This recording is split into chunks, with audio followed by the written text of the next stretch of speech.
छोटा कद भाग 1। इस बार भी रिश्ता ठुकराया जाने के बाद सकीना बहुत टूट चुकी थी। वह अपने कमरे में बैठकर बहुत रो रही थी। दूसरी तरफ उसके चाचा जान और चाची जान भी उसकी हालत को देखकर काफ़ी उदास थे। वह सकीना से बहुत प्यार करते थे, लेकिन सकीना की दोनों चचेरी बहनें जो जुड़वा थी, वह सकीना की हालत को देखकर मन ही मन में खुश हो रही थी, क्योंकि वे दोनों सकीना को बिल्कुल पसंद नहीं करती थीं। थोड़ी देर बाद सकीना की चाची जान ने उसे आवाज़ लगाई, सकीना बेटा, सबके लिए चाय बना दो। क्योंकि चाची चाहती थी कि सकीना अपने कमरे से बाहर निकले और आज जो उसके साथ हुआ उसे भूलकर आगे बढ़ जाए। सकीना तुरंत अपने कमरे से बाहर आ गई।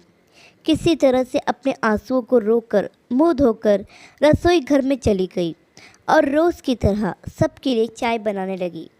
सकीना बहुत ही सुंदर, सुशील और सुलझी हुई लड़की थी। अपने चाचा जान और चाची जान की आज्ञाकारी बेटी भी थी, इसलिए उसके चाचा और चाची उसे बहुत प्यार करते थे और अपनी बेटियों को उसके जैसा बनने की सलाह देते थे। और यही बात उसके चचेरी बहनों को अच्छी नहीं लगती थी, जिसके कारण वे सकीना से नफ़रत करते थे। सकीना बहुत होशियार थी। उसने अपना ग्रेजुएशन पूरा कर लिया था, लेकिन चाची की तबीयत खराब होने के कारण वह आगे नहीं पढ़ पाई और जल्द ही घर की जिम्मेदारी अपने कंधों पर ले ली। सकीना जब छोटी थी तभी एक दुर्घटना में उसके माता पिता की मृत्यु हो गई थी। सकीना ने सबको चाय दी, खुद भी चाय पी और फिर रात के खाने की तैयारी में लग गई। आप सोच रहे होंगे, इतनी गुणकारी होने के बाद भी सकीना में ऐसी क्या कमी थी कि इतने सारे रिश्ते ठुकराए गए।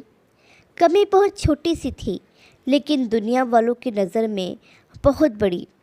उसका कद छोटा था, जिसके कारण रिश्ते तो बहुत आए, मगर इस कमी की वजह से किसी भी लड़के ने उसे पसंद नहीं किया।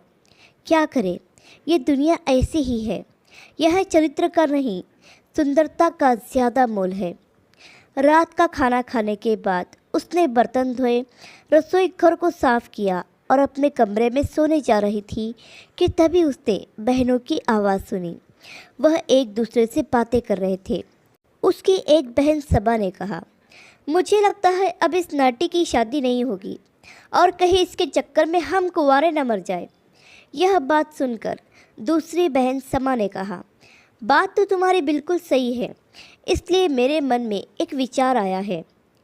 कैसा विचार? सबा ने बोहे चढ़ाते हुए पूछा। समा ने कहा, देखो बहन, हमारी शादी की उम्र हो चुकी है। हम सिर्फ 1 महीना ही इंतज़ार करेंगे। अगर इस नाटी की शादी नहीं हुई तो हम पापा से बात करेंगे। अगर वो नहीं माने तो हम अपना घर छोड़कर चले जाएंगे। सबा ने कहा, घर से चले गए तो पापा की इज़्ज़त का क्या? समा ने अकड़ते हुए कहा, उनकी इज़्ज़त का वह खुद जाने, हमें क्या? जब उन्हें हमारी फ़िक्र नहीं है तो हम क्यों उनकी इज़्ज़त की चिंता करें? उन्हें भी तो इस बात का एहसास होना चाहिए कि उन्होंने सिर्फ अपनी भतीजी के बारे में सोचकर ही कितनी बड़ी गलती की है। सकीना को अपनी बहनों की बातें सुनकर बहुत बुरा लगा। वह दिल में सोचने लगी कि चाचा जान ने इनकी खुशी के लिए क्या कुछ नहीं किया। अपने बच्चों की फरमाइश को पूरा करने के लिए दिन रात एक कर दिए और इनको अपने पिता की इज़्ज़त की कोई परवाह नहीं। चाचा चाची ने इनके लिए क्या क्या ख्वाब सजाए होंगे। मैं उनके ख्वाबों को टूटने नहीं दूंगी।